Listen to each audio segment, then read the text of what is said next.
पंजाब की सियासत में सतलुज फिल्म को लेकर घमासान मचा हुआ है, लेकिन कांग्रेस पार्टी अपने घर की कलह से ही बाहर नहीं आ पा रही है। नमस्कार, मैं हूं जोगविंदर पटियाल और आज बात करेंगे कि राहुल गांधी का विदेश दौरा खत्म हो गया और उस दौरे के बाद सबसे पहले अगर कहीं का फसाद सुलझाने के लिए मीटिंग रखी गई तो वो है पंजाब राज्य। पंजाब में मार्च महीने तक चुनाव होने हैं, यानी ये चुनावी साल शुरू हो चुका है और कांग्रेस पार्टी को ये लगता था कि एंटी इनकम्बेंसी फैक्टर से जूझ रही आम आदमी पार्टी के कारण उनका चांस लग सकता है, क्योंकि अकाली दल और बीजेपी इकट्ठे नहीं होते हैं तो उनकी चुनावी लॉटरी लगना अभी मुश्किल लग रहा है। लेकिन ऐसे में हुआ क्या कि कांग्रेस के पंजाब इकाई के प्रधान को लेकर ही सबसे बड़ा मुद्दा खड़ा हो गया। मुद्दा क्या खड़ा हुआ? माना जा रहा था कि अमरिंदर सिंह राजा बड़िंग को बदला जाएगा। अमरिंदर सिंह राजा बड़िंग बदले नहीं गए और नई नई कमेटियां बनाकर उनके नए नए चेहरे दे दिए गए, जिनमें सबसे महत्वपूर्ण और मैं ये कहूंगा कि जो अड़ गया है वो नेता है चरणजीत सिंह चन्नी। उनको बनाया गया कैंपेन कमेटी का चेयरमैन। कैंपेन कमेटी के चेयरमैन से चन्नी साहब का सियासी पेट नहीं भरा। उन्हें तो लगा कि मुझे आप सीएम का चेहरा बनाइए या पार्टी का प्रेसिडेंट बनाइए पंजाब का, इससे कम नहीं चलेगा। बहुत मोलभाव हुआ, बहुत मीटिंगों का दौर हुआ, एक एक करके नेताओं को दिल्ली बुलाया गया। दिल्ली में भी बात हो गई, सब कुछ हो गया, खोदा पहाड़ निकली चुईया। और वही हुआ, जब लिस्ट निकली तो अमरिंदर सिंह राजा बड़िंग पंजाब इकाई के प्रधान बने रहेंगे, जबकि सुखजिंदर सिंह रंधावा को और चन्नी को दो नए पोर्टफोलियो दे दिए गए। एक के खाते में आया मैनिफेस्टो कमेटी का चेयरमैन और दूसरे के आया कोर कमेटी का चेयरमैन। इसी तरह से और भी कमेटियां बनाई गई जिनका कोई बहुत ज्यादा मतलब नहीं है। यहां मतलब की बात क्या है करने की, जिससे कांग्रेस पार्टी के अंदर एक ऐसा बवाल खड़ा हुआ है जिसमें लग रहा है कि इसका अंत किसी टूट पर होगा। क्या पंजाब कांग्रेस टूट जाएगी? एक टूट पहले हो चुकी है, जब कैप्टन अमरिंदर सिंह को चीफ मिनिस्टरशिप से हटाया गया था तो उसके बाद बहुत सारे नेता उनके साथ बीजेपी में चले गए थे। हालांकि वहां पर जाकर आज उनका क्या हाल है इस पर फिर कभी चर्चा करेंगे। लेकिन अब जो बची हुई कांग्रेस थी, उस कांग्रेस में भी अब अमरिंदर सिंह राजा बड़िंग के खिलाफ एक बहुत बड़ा धड़ा खड़ा हो गया है, या ये कह लीजिए कि अब पंजाब कांग्रेस में एमएलए लगता है कम चुनाव लड़ने में इंटरेस्टेड है, चीफ मिनिस्टर के चेहरे के तौर पर चुनाव लड़ने वाले चेहरे ज्यादा हो गए, यानी एमएलए कम चीफ मिनिस्टर ज्यादा। तो ऐसे में हाईकमांड फंस गया है, हाईकमांड से फैसला नहीं लिया जा रहा है।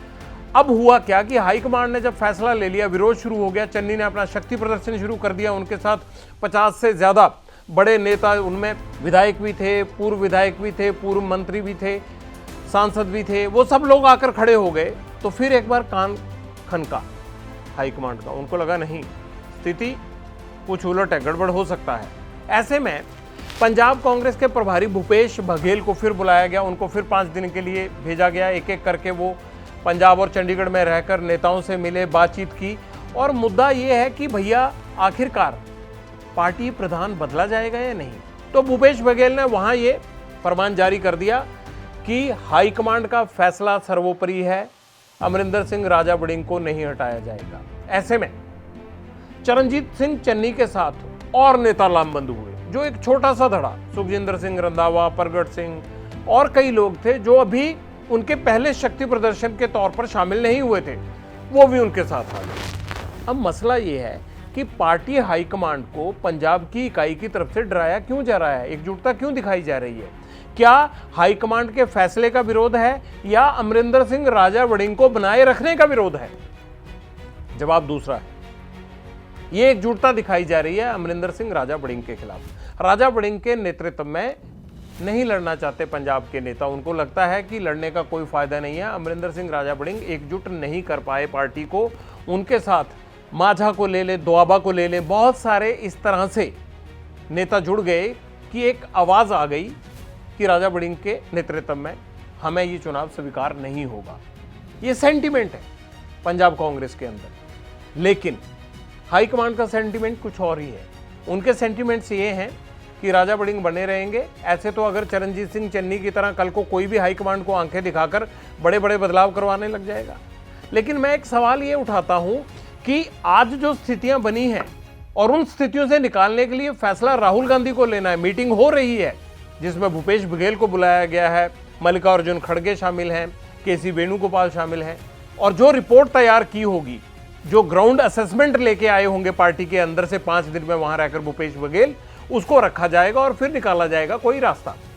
लेकिन भूपेश बघेल ये तो पहले ही कहा है कि पार्टी प्रधान नहीं बदलेगा, तो फिर अब डालने या निकालने को रह क्या गया? फरमान तो आपने पहले जारी कर दिया। क्या राहुल गांधी भूपेश बघेल के इस फरमान को बदलेंगे, या भूपेश बघेल इसी लाइन को दिल्ली से लेकर गए थे और उन्होंने सिर्फ वहां अनाउंस किया?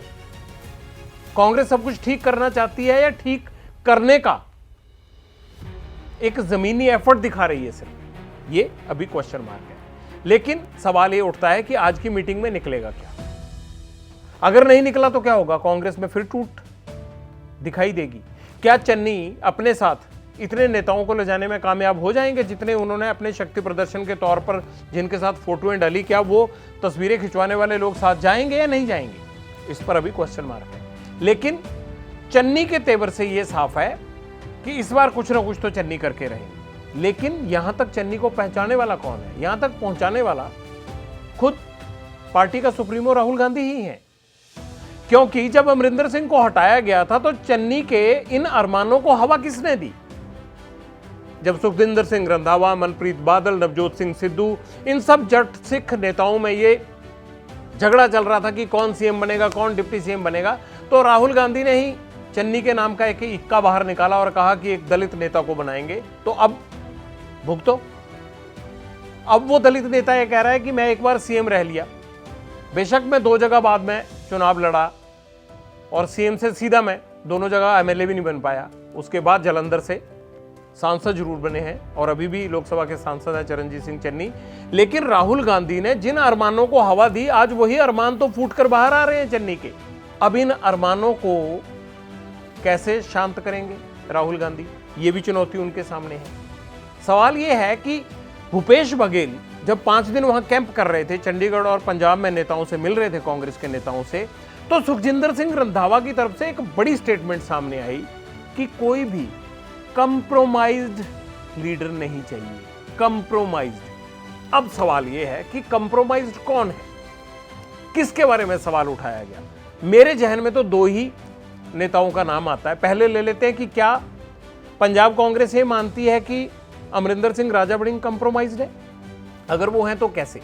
बीच में ये बात उठी थी और बाकी विरोधी दलों ने भी इल्जाम लगाए थे कि जो बसों की बॉडीज को बनाने वाला काम उनके मंत्रालय ने करवाया था, राजा वड़िंग ने वो काम राजस्थान में कहीं सौंपा था और आम आदमी पार्टी की सरकार आने के बाद 2022 में अमरिंदर सिंह राजा वड़िंग से कहा गया कि उसकी जांच करवाई जाएगी कि सारी दुनिया तो बसेस की या ट्रक्स की बॉडी के लिए पंजाब में आती है, माना जाता है कि पंजाब में बहुत शानदार काम होता है, आप राजस्थान क्यों चले गए? इस बात की जांच होगी। जांच हुई नहीं, आम आदमी पार्टी ने करवाई नहीं, कारण उन्हीं को पता होगा। लेकिन सवाल यह है कि दूसरे विरोधी दलों ने इल्जाम लगाया कि राजा वड़िंग उस जांच की फाइल को नियंत्रण में रखने के लिए, उस फाइल को दबा हुआ रखने के लिए ही अंदर खाते अलाइंड है। सियासत में इल्जाम लगते रहते हैं, राजा वड़िंग पर भी लगा। अब अलाइंड है या नहीं है, राजा वड़िंग तो खुद मना करते हैं, लेकिन उनके पार्टी के लोग ये मानते हैं कि भगवंत मान के खिलाफ अगर खुलकर कहीं मोर्चा लड़ना हो तो अमरिंदर सिंह राजा वड़िंग कांग्रेस के प्रेसिडेंट की हैसियत से वैसे नहीं लड़ते हैं। अब अंदर क्या खिचड़ी पकी है क्या नहीं है, ये तो कांग्रेस पार्टी जाने या उनका पार्टी प्रेसिडेंट जाने। लेकिन दूसरा आरोप ये लगता है कि कंप्रोमाइज नेता किसको कहा? भाई भूपेश बघेल के ऊपर क्वेश्चन मार्क तो नहीं लगा रहे हैं, क्योंकि भूपेश बघेल ही पहले पंजाब के प्रभारी थे।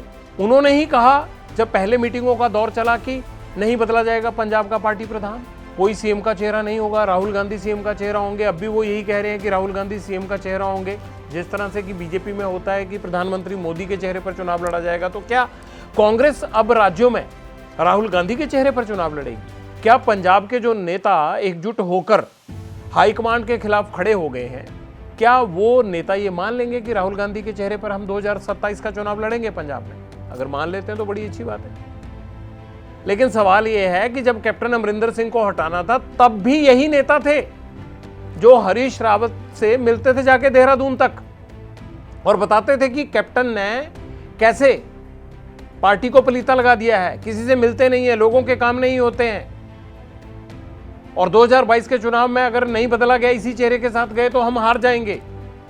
वही नेता अब अमरिंदर सिंह राजा वड़िंग को लेकर हाईकमांड के सामने सेम रोना रो रहे हैं। तो जब हरीश रावत पार्टी के प्रधान थे और वो सब यही फील्डिंग, यही पंचायतगिरी करते थे जो अब भूपेश बघेल को करनी पड़ रही है, तो सवाल ये है कि ये हालात तब ऐसे बनाए गए जिसका खामियाजा आज कांग्रेस पार्टी भुगत रही है।